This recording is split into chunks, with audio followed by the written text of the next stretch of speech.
Hello everyone, welcome to our YouTube channel Gaurav E study circle. Students, आप सभी को मकर संक्रांति की बहुत बहुत शुभकामनाएं। आप सभी लोग घर पे होंगे, स्वस्थ होंगे और आई होप अपनी तैयारी अच्छे से कर रहे होंगे। आज ठंड भी काफ़ी है, इसलिए घर पे ही रहें, बाहर ना निकलें। चलिए, आज हम शुरू कर रहे हैं हिंदी का टॉपिक, जो कि यूपीएसआई, यूपी लेखपाल, यूपी टेट सारे वनडे एग्जाम्स के लिए बहुत इंपॉर्टेंट है। और उसमें भी हम बहुत ही इंपॉर्टेंट टॉपिक शुरुआत करने जा रहे हैं वर्णमाला से। किससे? वर्णमाला से। आपको पता होगा वर्णमाला का जो टॉपिक है वो हर एग्जाम में पूछा जाता है। इससे 2 से 3 क्वेश्चन, मिनिमम 1 से 2 क्वेश्चन तो आता ही आता है, और कभी कभी 2 से 3 क्वेश्चन आ जाते हैं। राइट, चलिए शुरुआत करते हैं। सबसे पहले हम समझते हैं कि वर्णमाला क्या होती है। क्या है वर्णमाला, जिसको हम इंग्लिश में अल्फ़ाबेट कहते हैं। क्या बोलते हैं? अल्फ़ाबेट।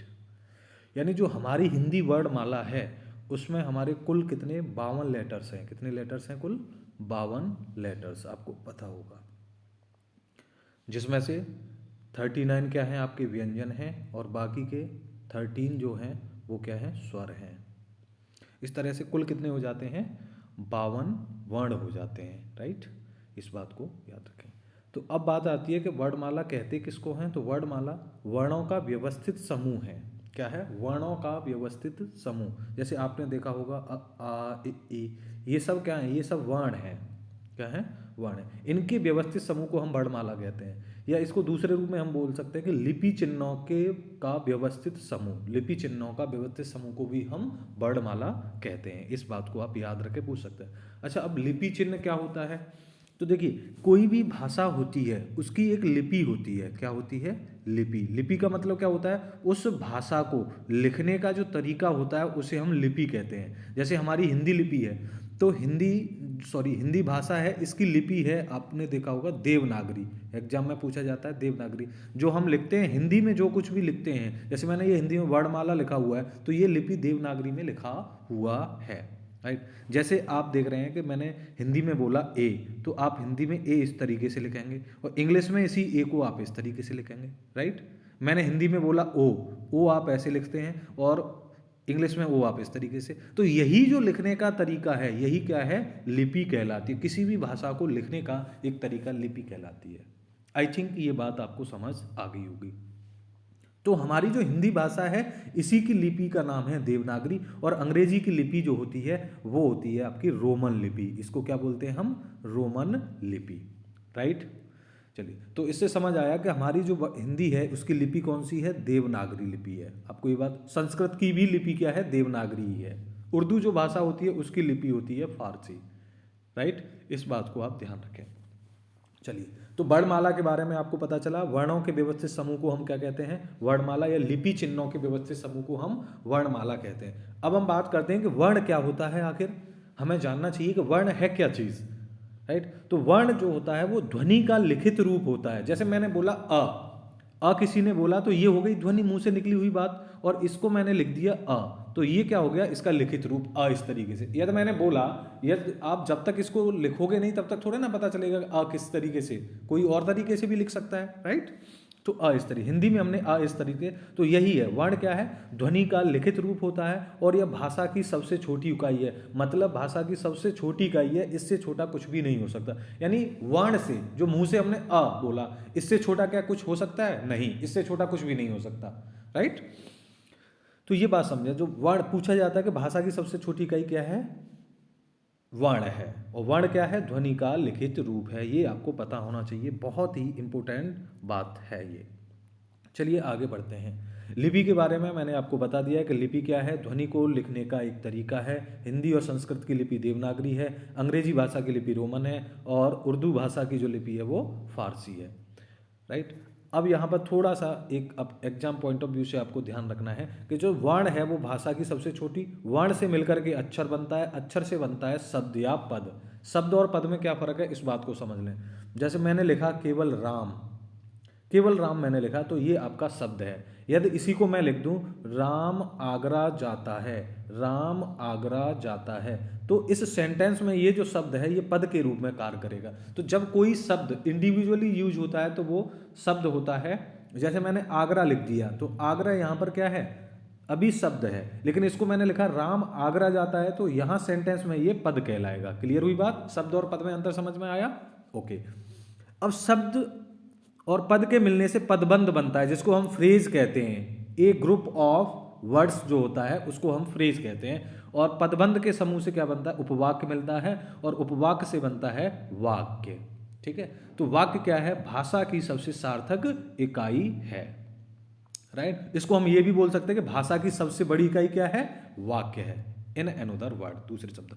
अब इसी में से एग्जाम में क्वेश्चन बना सकता है, वो ऑप्शन है, वो पूछेगा कि बताइए भाषा की सबसे छोटी इकाई है। अब जरूरी आपको देखना है वर्ण, उसने दे दिया ऑप्शन में अक्षर, शब्द, पदबंध, उपवाक्य। अब आपको देखना है, इसमें से समझना है, तो ये आपको पता होना चाहिए। तो अब आप इस केस में अक्षर लगाओगे। क्या लगाओगे? अक्षर।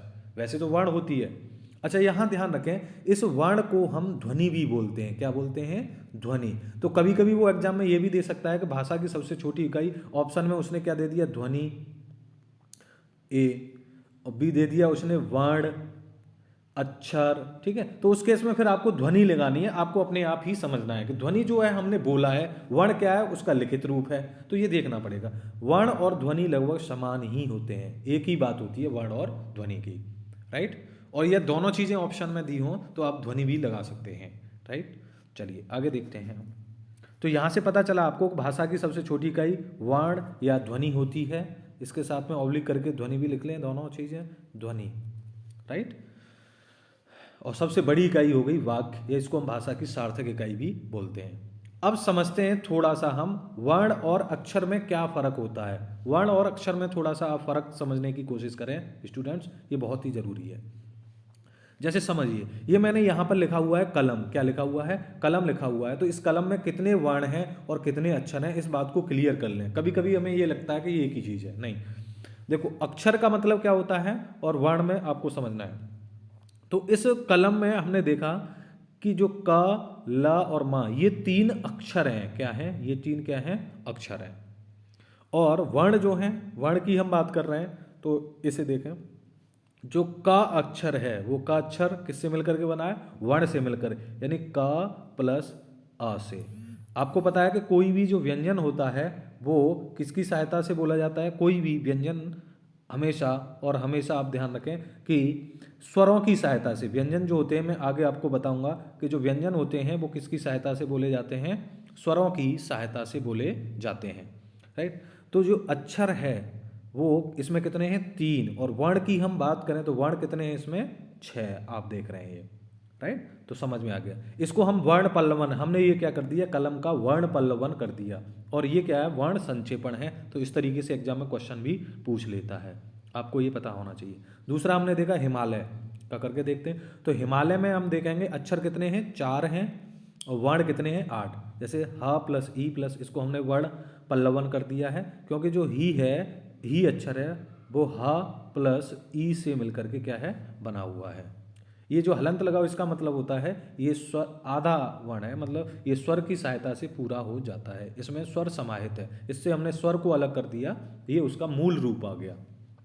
राइट, चलिए आगे देखते हैं। ये बातें आपको क्लियर हो गई। मैंने वर्ण संक्षेपण और वर्ण पल्लवन भी आपको बता दिया। अब हम देखते हैं हिंदी वर्णमाला में कितने वर्णमाला के बारे में। टोटल 52 वर्ड होते हैं। ये 2 भाग होते हैं, स्वर और व्यंजन। क्या होते हैं? स्वर और व्यंजन। व्यंजनों की कुल संख्या होती है 39।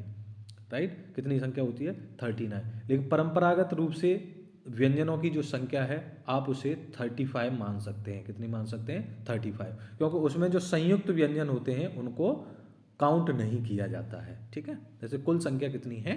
39। इसको ध्यान रखें। अच्छा, एग्जाम में जो क्वेश्चन बनता है वो यहाँ से बनता है, ये आपको जानना बहुत जरूरी है, अति आवश्यक है। देखिए, मैंने यहाँ पे 11 और 13 लिखे हुए हैं। तो एग्जाम में आपसे क्वेश्चन पूछेगा कुल स्वरों की संख्या कितनी है, तो आपको आंसर लगाना है 11। एग्जाम में क्या आंसर लगाना है? 11। ये हम प्रीवियस ईयर के क्वेश्चन के आधार पर बोल रहे हैं। यदि आपसे पूछ रहा है कि परंपरागत रूप से स्वरों की कुल संख्या कितनी होती है, तो होती है 13। कैसे समझते हैं? आइए इनको हम समझने की कोशिश करते हैं किस तरीके से। देखो, पहले समझे बेटा, अ आ इ ई उ ऊ ए, ये हमने देखा है। और ये यहाँ पर इनको आप काउंट करोगे तो ये आपको 13 दिखाई देंगे। इनमें से ये जो 2 हैं अंग है, इनको बोला जाता है अयोग वाह। क्या बोला है? अयोग वाह। अ मीन्स नहीं, योग जिनका किसी के साथ योग नहीं बनता है, जिनकी किसी के साथ बनती नहीं, वाह का मतलब होता है अर्थ। लेकिन ये अर्थ को अपने आप में अर्थ को वाह करते हैं, अर्थ को लेकर के चलते हैं, राइट। इनका योग किसी के साथ नहीं बनता है, लेकिन इनका अपना एक अर्थ होता है, राइट। आप देख रहे हैं अंग है, जो स्वर होते हैं वो स्वतंत्र रूप से जिनका उच्चारण होता है उन्हें हम स्वर कहते हैं। जैसे अ आ इ, इनमें हमें किसी और की सहायता लेनी नहीं पड़ रही है। लेकिन आप जब अंग है बोलोगे तो इसमें आपको खुद सहायता लेनी पड़ रही है। लेकिन स्वर की परिभाषा क्या कहती है? स्वतंत्र उच्चारण होना चाहिए उनका, लेकिन ऐसा तो नहीं हो रहा, इसलिए ये फेल कर जाता है। लेकिन ये अर्थ को क्या करते हैं? वाह करते हैं, इनकी वजह से अर्थ मिलता है। यानी एक काम, जैसे व्यंजन है तो कंक है, यानी व्यंजन क्या होते हैं? व्यंजन वो होते हैं जिनका उच्चारण स्वरों की सहायता से, तो इस केस में ये स्वर हो जा रहे हैं और इस केस में ये व्यंजन हो जा रहे हैं। इसलिए इनका योग नहीं बन रहा किसी के साथ में, लेकिन ये अर्थ को पूरा करते हैं। क्या करते हैं? अर्थ को पूरा करते हैं, इसलिए इनको बोला जाता है अयोग वाह। इसलिए स्वरों की जो कुल संख्या है वो 11 है और परंपरागत रूप से स्वरों की संख्या कितनी है? 13 है। इस बात को ध्यान रखें, राइट। तो इनको ना तो स्वर माना जाता है ना ही व्यंजन माना जाता है, इनको हम बोलते हैं अयोगवा। बेटा एग्जाम में क्वेश्चन पूछेगा कि अयोगवा क्या है, तो यही अंग है। ये दोनों क्या है? इसमें ये जो अंग है इसको हम बोलते हैं अनुस्वार। क्या बोलते हैं इसको? अनुस्वार। और अंग है इसको बोलते हैं हम विसर्ग। अनुस्वार और विसर्ग कहा जाता है, इन दोनों को ध्यान रखें, ठीक है। तो स्वर समझ में आया। स्वर क्या है? स्वतंत्र रूप से जिनका उच्चारण होता है वो स्वर कहलाते हैं। इनकी कुल संख्या 11 है, परंपरागत रूप से इनकी संख्या 13 है, राइट। व्यंजनों की संख्या 39 है, परंपरागत रूप से व्यंजनों की संख्या 35 है, जिसमें हम यदि संयुक्त व्यंजन को निकाल दें तो, राइट। व्यंजन क्या होते हैं? जिनके उच्चारण में स्वरों की सहायता, जैसे क, तो क के बाद अ की ध्वनि क कैसे बना है? क प्लस आ से, ठीक है, इससे बना हुआ है। इसका मतलब स्वर की ध्वनि ख के बाद आ की स्वर की ध्वनि आ रही है। अंग ये क्या है? अयोगवा। इंपोर्टेंट है, ध्यान रखें, दो होते हैं अयोगवा। कौन से? अंग और दूसरा अंग है। तो अंग को क्या बोलते हैं हम? अनुस्वार, और इसको क्या बोलते हैं हम? विसर्ग। क्लियर हुई बात? ये बहुत इंपॉर्टेंट है यहाँ से। चलिए अब हम आगे बढ़ते हैं। मैंने स्वर और व्यंजन के बारे में आपको बता दिया, उनकी कुल संख्या के बारे में भी आप समझ चुके हैं। आगे हम बढ़ते हैं, स्वरों के प्रकार की तरफ चलते हैं। किसकी तरफ चलते हैं? स्वरों के प्रकार की तरफ। तो स्वर के प्रकार हम देखेंगे उत्पत्ति के आधार पर। किसके आधार पर? सबसे पहला है उत्पत्ति के आधार पर। मोस्ट इंपोर्टेंट टाइप है ये इसका स्वर का। तो उत्पत्ति के आधार पर जो स्वर के प्रकार होते वो है आपका मूल स्वर, दूसरा होता है संधि स्वर। उत्पत्ति के आधार मूल स्वर। मूल स्वर क्या है? मूल स्वर में 4 स्वर आ जाते हैं, छोटा आ, छोटी ई, छोटा ऊ और री। ये मूल स्वर में आ जाते हैं। इंपोर्टेंट है, मार्क कर लें, पूछेगा मूल स्वर किन्हें कहते हैं। इनको हम ह्रस्व स्वर भी कहते हैं, इनको हम ह्रस्व या लघु स्वर भी बोलते हैं इनको, राइट। इस बात को आप ध्यान रखिएगा। दूसरा होता है टाइप है संधि स्वर। क्या है दूसरा टाइप? क्या है? संधि स्वर। तो इनको ध्यान रखें, संधि स्वर को हम गुरु स्वर भी बोलते हैं या दीर्घ स्वर भी बोलते हैं, ये आप याद रखें। ये भी 2 प्रकार के होते हैं संधि स्वर। एक होता है मूल दीर्घ स्वर और दूसरा संयुक्त स्वर। संधि का मतलब क्या हो रहा है? 2 स्वरों से मिलकर के जो स्वर बन रहे हैं उनको हम संधि स्वर कहते हैं। सिंपल सी बात है, संधि का मेल ही जुड़ना होता है। आपको ये बात क्लियर हो जाएगी। तो संधि स्वर इनका नाम क्यों रखा गया है? क्योंकि ये 2 स्वरों के, ये किसी स्वर की सहायता से नहीं बने, ये तो अपने आप में ही मूल है। अ सिंगल है, ये किसी से मिलकर नहीं बना, ई भी किसी से मिलकर नहीं बनी। अब यहाँ इसमें देखेंगे मूल दीर्घ स्वर और संयुक्त दीर्घ स्वर। तो मूल दीर्घ स्वर क्या है? बड़ा आ, बड़ी ई, बड़ा ऊ, ये क्या है? मूल दीर्घ स्वर है, राइट। और बाकी के ये क्या है? ए ओ औ, ए ऐ ओ औ, ये क्या है? संयुक्त दीर्घ स्वर हैं। वैसे देखा जाए तो ये सारे के सारे ही दीर्घ हैं, देख रहे हो ना, संधि स्वर हैं, इनको हम दीर्घ भी बोलते हैं। वैसे ये ओवरऑल सारे के सारे क्या हैं? दीर्घ हैं। अब उसमें भी टाइप बन गया, मूल दीर्घ स्वर कौन से हैं और संयुक्त दीर्घ स्वर कौन से हैं। यानी हैं तो वैसे तो सारे ही दीर्घ स्वर हैं, लेकिन इसमें से कुछ मूल दीर्घ स्वर हैं, कुछ संयुक्त हैं। समझिए इस बात को, एग्जाम में क्वेश्चन बनता है तो यहां बच्चा जो कंफ्यूज हो जाएगा, राइट। समझने की चीज है बहुत। देखिए मूल दीर्घ स्वर वो होते हैं जो सजातीय स्वरों के मेल से बनते हैं। किससे? सजातीय स्वर। सजातीय मतलब एक ही जाति के लोगों से, एक ही जैसे अक्षरों से मिलकर। लोग का मतलब यहाँ पर है हमारे वर्ण से है, अक्षरों से है। जैसे हमने बात किया बड़ा आ, ये जो बड़ा आ है ये अ प्लस अ से मिलेगा तब भी बड़ा आ ही बनेगा, बड़ा आ प्लस अ से मिलकर भी बन सकता है। तो अ और आ से मिलकर ही बड़ा आ बन रहा है, मतलब ये सजाती है, एक ही तरह के वर्णों से मिलकर के बन रहा है। इसी तरीके से ई, तो ई प्लस ई बनेगा, बड़ी ई प्लस बड़ी भी ई बनेगा, बड़ी ई प्लस छोटी भी ई बनेगा। हैं एक ही उसके, एक ही वंश के हैं, एक ही जाति के हैं, जिनके मेल से ये क्या बन रहा है, मूल दीर्घ। आई होप ये बात आपको क्लियर हो गई होगी। अब हम बात करते हैं संयुक्त स्वर की। किसकी बात करते हैं, संयुक्त स्वर की। तो ये क्या है, विजातीय वर्णों के मेल से। किससे, विजातीय वर्णों के मेल से। कैसे, समझिए। जैसे जो ए है, वो ए किससे मिला है, ए बनता है आपका अ प्लस ई से। किससे बनता है, अ प्लस ई से बनता है ए। तो आप इसमें देख रहे हैं आ अलग वर्ण है और ई अलग वर्ण है, दोनों अलग अलग हैं। और ये जो अ बनती है, ये किससे बनेगी, अ प्लस ए से। इसमें अ और आ प्लस ए भी क्या बनेगा, यही मैंने एग्जाम्पल भी लिख दिया है, इनमें से कुछ भी, ठीक है। तो ये अलग अलग हैं दोनों, आ भी अलग है, ए भी अलग है। यानी इसमें समझ में आया कि ये विजातीय वर्णों के मेल से बने हुए हैं। ऐसे ही ओ बनेगा, तो ओ जो बनता है वो किससे बनेगा आपका, ओ बनेगा आपका अ प्लस उ से आपका ओ बन जाएगा, राइट।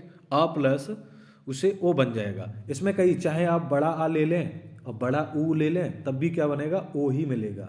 यानी कुल मिलाकर ये देखा कि विजातीय वर्णों के मेल से बन रहा है ओ। क्लियर है। ऐसे ही हमें ये वाला औ बनाना है, तो औ के लिए हमें क्या बनना पड़ेगा, अ प्लस ओ। देखो ए भी अलग अलग है, आ है ये ओ है, तब आपका औ बनेगा इस तरीके से। तो आपको ये बात क्लियर हो गई। यानी मूल दीर्घ स्वर कौन से हैं, जो सजातीय वर्णों के मेल से बने हुए हैं, और संयुक्त स्वर कौन से हैं, जो विजातीय वर्णों के मेल से बने हुए हैं। ये बात आपको क्लियर हो गई होगी। अब देखिए यहाँ पे जो एग्जाम में है वो क्वेश्चन क्या, यहाँ पर जो बात मैंने क्लियर की है, आप इसको बहुत अच्छे से इस टाइप को ध्यान रखें। बाकी के टाइप में अगली वीडियो में बताऊंगा, क्योंकि बहुत बड़ा वीडियो हो जाएगा। आपको समझे, हमने उत्पत्ति के आधार पर देखा स्वर, मूल दीर्घ स्वर, मूल स्वर और संधि स्वर। मूल स्वर को ह्रस्व या लघु स्वर भी बोलते हैं इनको, और संधि स्वर को हम गुरु या दीर्घ स्वर भी बोलते हैं। तो मूल स्वर कौन से हैं आपके, ये 4 हैं, और संधि स्वर में ये बाकी के सारे किस में आ जाते हैं, संधि स्वर में आ जाते हैं। तो आप देख रहे हैं इस तरीके से 3 ये 4 ये 7 और 4 11, टोटल कितने हो गए, 11 हो गए ब्रह्म, राइट।